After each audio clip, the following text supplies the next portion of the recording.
I feel like a lot of beginners wonder what programming is actually useful for. And so I came up with an idea for a script that seems like a pretty classic Python use case.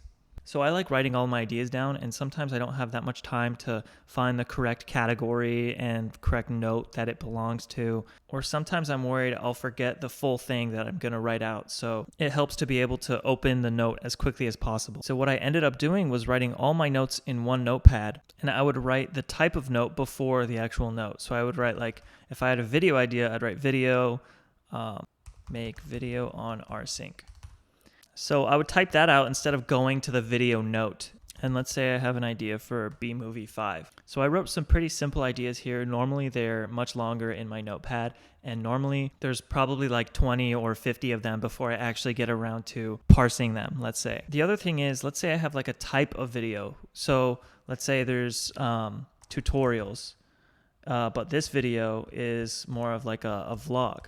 So I would want to denote that with a dash, and essentially I want a program to read all of this, put the notes into the correct files, and then also in accordance with this dash, I want to put it in the correct section. So I would want it to make a video note here and have like one section for tutorials, and under that would go make video on rsync, and then there would be another section for vlog. And the way I wrote this is in markdown format. If you don't know about markdown, for the purposes of this video, all you have to know is that we can upload this text file to Git with the extension .md. As you can see, I did that with this document, but then it displays like this. So it would be sectioned off like this. So hopefully this use case makes sense to you. If it doesn't, we're going to be writing the program, so it'll make sense in a second.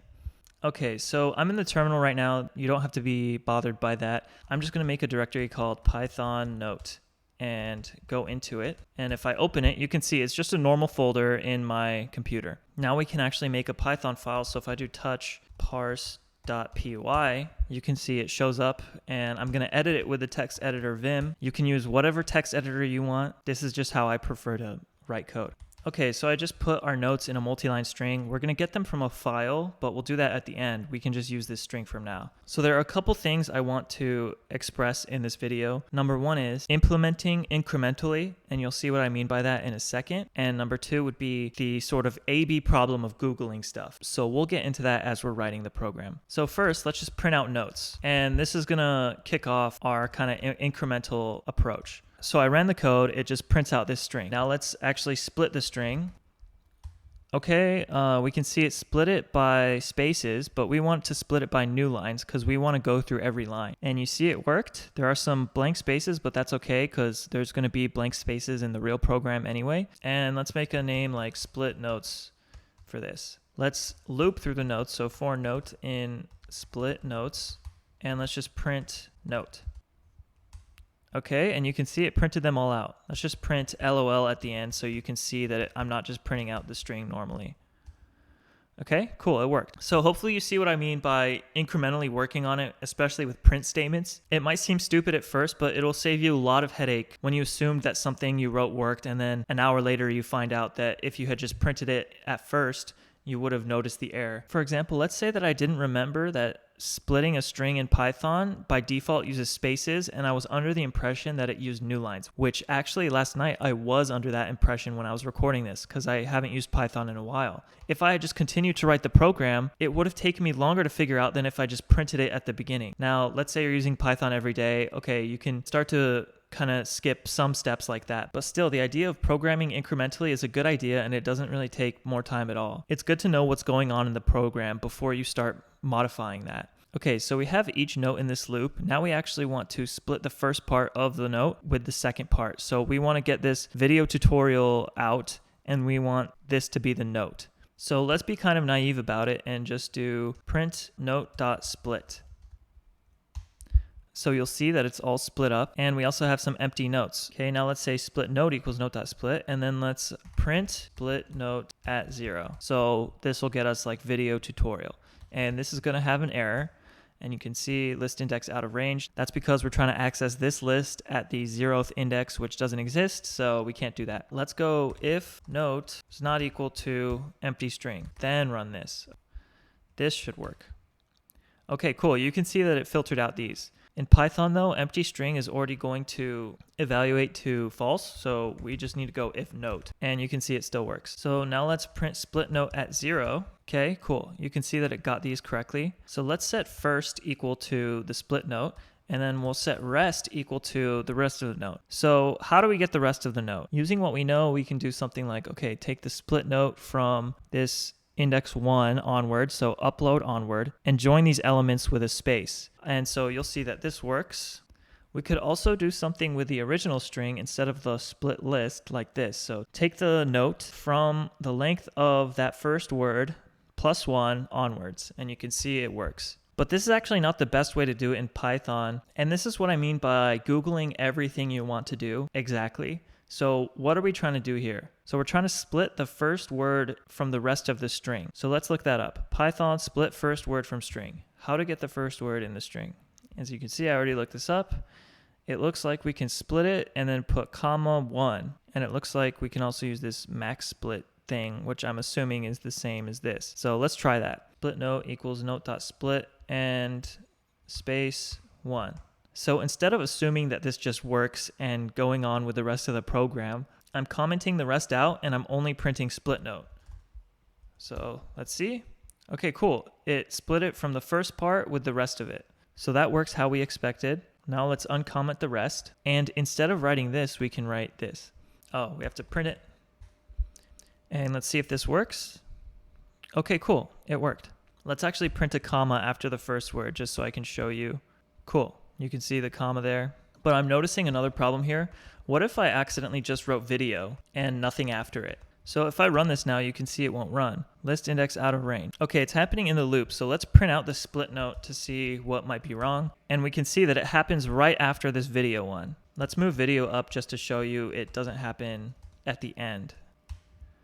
Okay, cool. You can see that it goes through the first one, second one, and then third one. This list index is out of range. That's because when we split video, it's splitting into a list that is of size 1, so we can't access the second index. So as the person writing this script, we have to decide what to do. Do we want to discard it? Or let's say I accidentally wrote just like dog at the beginning in my notepad for some reason, or I accidentally pressed enter after bmovie 5, and so it just puts 5 there. Unfortunately, it would be a pain in the ass to write something that would account for this specific problem, but okay, the question is, do we want this 5 here, or do we want to let the program create a new note with it? What do we want to do? I'm going to opt for just discarding it. So instead, I'm just going to say if the length of split note equals 2, then go ahead and do the rest of the program. So 5 isn't in there and video isn't in there. And while we're thinking about this, this also raises the question of, okay, what do we do if I forget to write video, but I write a whole note? So instead of movie 5, now it's going to make a B text file, and we don't want that. So the question is, how do we solve this problem? And we can come up with a solution like, when the program runs, we'll print out every unique first word and make sure the user is okay with that. And if not, the user can go and fix it, so they'll see that B shows up, and then they can go and write video before it, and then it will run fine again. And maybe we'll also tell them what line of the note it happened on so they can easily go navigate to it. But we'll implement that later. For now, we have the first word in the note and we have the rest of the note. Now we want to write it to a file, but instead of opening and closing the text file every time we run the loop, let's build a string first and then write it to the file. So let's put all of this in a dictionary. Note dict equals empty dictionary. Note dict at first equals rest. And then let's print out note dict. Okay, so it appears to have worked, but let's go bmovie 4 and bmovie 3 and see what happens. Okay, so it looks like it only got the last one. That's because we're overwriting the current note. So instead, note dict at first would ideally be a list, and we would append to that list. So we would append rest. The problem is that there's no key called note dict at first there yet. So in this dictionary, there's no key that's video-tutorial yet. We have to make that.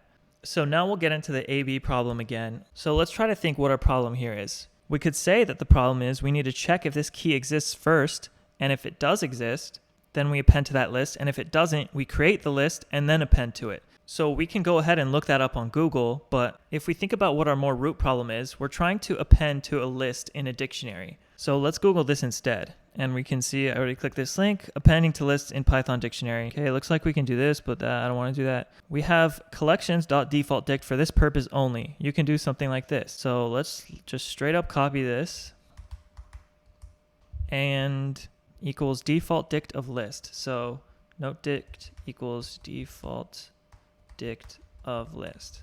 And then let's check if it works now.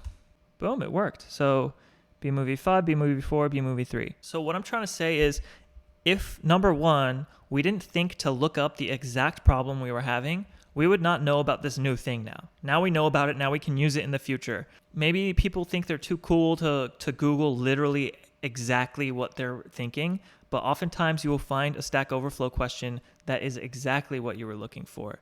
Number two is, if we looked up the B problem instead of the A problem, the B problem being checking if the key is in the dictionary or not, the program would still work, but look how much more elegant this is. And they literally wrote a whole module for this, just for this use case. So it's intended to be used. Now we have a much more elegant solution, and we're kind of writing it as it was intended. I mean, you can do whatever you want, but hopefully you understand what I'm trying to get across.